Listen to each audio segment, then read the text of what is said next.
guys, I'm back. It's Monday, second week of virtual. Do you want to draw a penguin? All right, so it's winter. Oops, and I'm freezing, and it's Sunday for me. I know it's Monday for you, or Tuesday or Wednesday, but this is a really cold Sunday, and I know that it snowed recently, and I was trying to think what we could learn how to draw, and I thought a penguin was super cute in the snow with a little toboggan on. Now, you know, out here in the South, we call these toboggans. Do you know what they call them in Canada? It's hilarious. It's called a toque, right? A toboggan is what you go sledding on, right? And in Canada, they're like, you don't sled in a toboggan. That's what you sled in, right? You don't wear it. So they call them actually a toque. So this is a cute little fat squishy penguin with a toque on his head, and we're going to learn how to draw it. So the first thing you're going to need, boys and girls, is a white sheet of paper and a pencil. And you're definitely going to need a pencil with an eraser because we are going to be erasing some things. And then once we have it all drawn, you're going to need some colors. You could use oil pastels, paint, watercolors, sorry, I'm using my daughter's art set, markers, colored pencils, whatever you have, we're going to use those to add color. You can use all of them actually as well. So let's get chopping to our penguin. Get all your supplies and I'll meet you guys. Are you ready? Let's draw this penguin. So the first thing is I have just a regular sheet of copy paper, right? And any size paper is going to do, but I'm going to turn it the tall building way. Remember, this is horizontal, vertical, or maybe you're familiar with printers. This is portrait and landscape, because if you're going to draw a landscape, typically it's this way, and a portrait of a person's face, their face, is this way. All right, so we're going to take this normal sheet of paper and we're going to turn it into a penguin. So you should have your pencil and your eraser, and remember, we're always going to draw superty ooperty lightly, right? Because there are going to be some lines that we draw that we're going to need to erase later. So the very first thing is kind of towards the top, but we want enough room. If you look at this drawing, we want enough room for the toque, right? So I'm going to draw the top of the head. So right about here, we're going to draw just a little bit of a circle. So if you notice, if you look at my paper, it's not too far down, it's not too wide, and I still have room up here for my toque, right? Maybe I should have even dropped it down a little bit, but that's okay. That's a good way to show you that how we can adjust, right? So now, once we have that, and that kind of looks like what shape? A rainbow, right? I said a half a circle, but it could be an upside down watermelon. It could be a rainbow, right? So now we need to draw his fat, chubby little belly. So now what we're going to do is we're going to come from those lines, kind of go out, whoa, a little too much, and back in, and I'm not going to go down to the bottom of my paper. I'm going to let him kind of float in space. And I'm going to tell you, look how wonky it is. This looks like a really ugly potato. So I'm going to take my eraser. Yours might look way better than mine. And I'm going to erase that bottom line just a little bit and come back in. Woo, and round him off. And you know what else I'm noticing, guys? I think I made him too fat. I don't have a lot of room for the wings.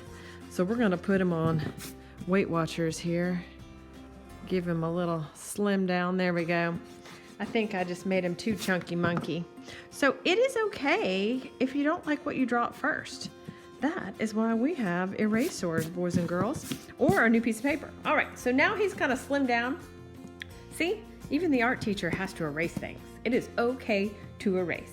All right, so we have his little shape, right? Everybody got that? So now we're gonna move on. This is the easy part. We're gonna draw part of the toque. And we're just gonna draw another rainbow right on the top of his head, just like that. Not too big, not too small.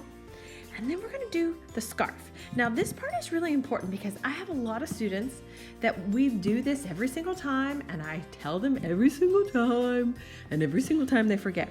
So we're gonna put the scarf around his neck. And the scarf is just 2 lines right here where the big circle meets the fat circle, but that doesn't look realistic. We want this to look realistic. And the scarf kind of comes past his body. So watch, you're gonna take your eraser and erase the end and the end like that, and you're going to draw a little half circle on either end, so it looks more like a hot dog. Now see what that did? See, that makes it look like the scarf is kind of around his body, or it's really warm and toasty and he's all bundled up. Do you notice the difference? So watch this. I'm gonna erase it and I'm gonna keep it the way we did it over on this side. Do you see the difference? See how plain and boring that looks compared to this? So that's gonna help a lot. Anytime you draw, overlap your lines, right? And our scarf isn't see-through, so that's why we had to erase that line. This is a huge, if you start doing this with your drawings, I promise you amazing things are gonna happen, right? So we have that. So now we're gonna turn our toque into some funness. So we're gonna come out here and we're gonna make it kind of have a tail. Those are those ear flaps, right? Your parents are always wanting you to put it on your head, and that it looks pretty funny right now. He looks like a flying nun, right? So everybody do that. And then we even go up here and put a triangle on top of his head, just like that. Now he looks kind of silly, doesn't he? And then we have the fun part. We have to make this scarf. Now remember what I said about overlapping lines? Watch this. We're gonna have those tails of the scarf come down, you know, the parts that you wrap around your neck, hang off. And all they are is kind of funky, long triangles. There's one. And then one comes out here, but what has happened, boys and girls? Is my scarf see-through? No, a scarf isn't see-through, but the way we drew it, it looks see-through, right? That's where your eraser comes in. It's not that you made a mistake. It's we want this to look realistic. We want to make it look like that scarf is sitting in front of the penguin. And even right here, even though that's really small, I gotta go in there and erase a little bit. So it looks like that scarf is in front of my toque and my penguin. See how that makes it look like the scarf is in front? That's a huge, huge art technique, right? Now you can add some decoration on the scarf. I'm not gonna add the fringe yet, okay? Because we also have fringe here and here, but I'll show you, I add that at the end. Because if you do it with a pencil, sometimes you have to go back over it. All right, now we're gonna add in his little face. Penguins have that neat little thing, so right up here, you're gonna draw like a really weird V. See how that looks like the letter V? See that? That's kind of where his forehead is. And then penguins have an upside down triangle for a beak. Perfect, that's excellent. And then he has eyes. And if you want to keep it simple, draw some big circles for his eyeballs, right? And then draw some smaller circles in there. And I like to draw a little baby circle and then a circle. This kind of makes it look like the reflection mark in his eyes. You don't have to do that. Makes him kind of look like he's looking over there like, ooh, there might be a snowflake, right? You can put that reflection anywhere you want, or you can draw eyes any way you want. All right, we're almost done. He's missing a couple things, right? So now he's missing the part on his body. We're gonna do a little line here, because remember, penguins' bellies are white and their sides are black. Very simple. And then we're gonna give him his little wings right there. And his wings are kind of like a V too. There's a lot of V's going out, or maybe that could be an L. Whatever makes it, I don't know, easy for your brain to figure out. If that looks like an L to you, draw an L. If that looks like a V to you, draw a V. That's how we kind of trick our brain into saying, hey, help me, right? All right, now, last but not least, he's got some feet, some flippers, and everybody does flippers different. If you notice with this guy, I kind of did like a squiggly flipper, but maybe you don't like that and you want this kind of flipper. Maybe he has more pointier flips. So you draw your flippers. I don't know if they're called flippers. I don't know what you call penguin's feet. Penguin feet, right? So you can kind of see the difference. Maybe you like pointy toes or you got like rounded toes, right? And then the easiest part, we want him to look like he's sitting on the snow. So don't do it down here, right? We want to go up a little higher, mountain line, just like that. Now he's sitting on the snow. Ta-da! You have drawn a penguin. Very simple. And the best part yet has yet to come, right? Is coloring. Now, I like to outline mine with a black marker.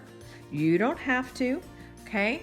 But it always kind of makes it stand out a little bit better. And of course, as I open my drawer, I use a handy dandy Sharpie, right? But you can use a regular Crayola marker or a black pen from your parents' junk drawer.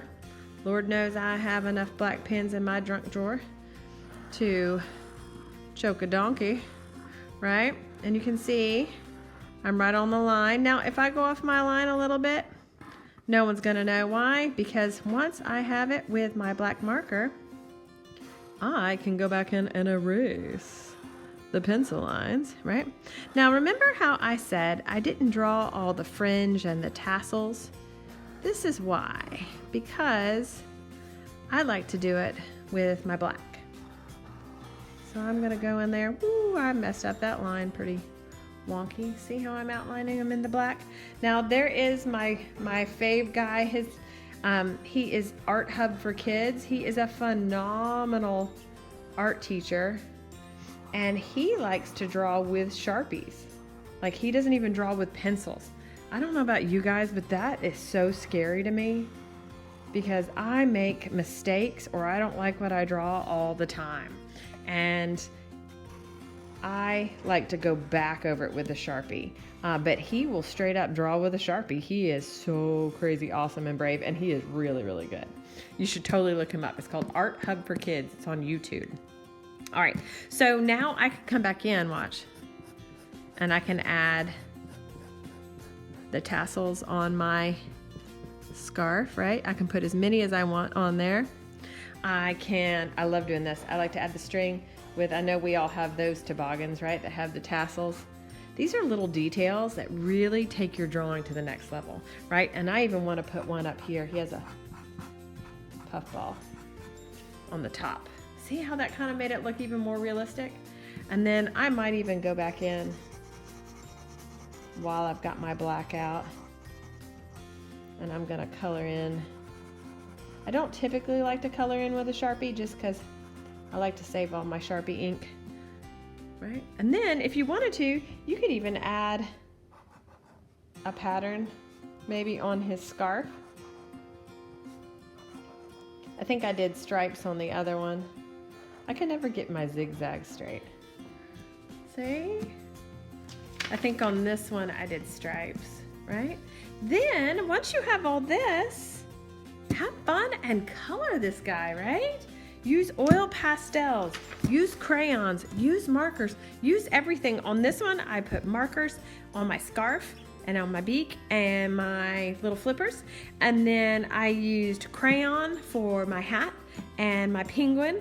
And then I mixed my blues to get my snow. Everybody thinks, oh, snow's white, you don't have to do anything. Yeah, but then it doesn't.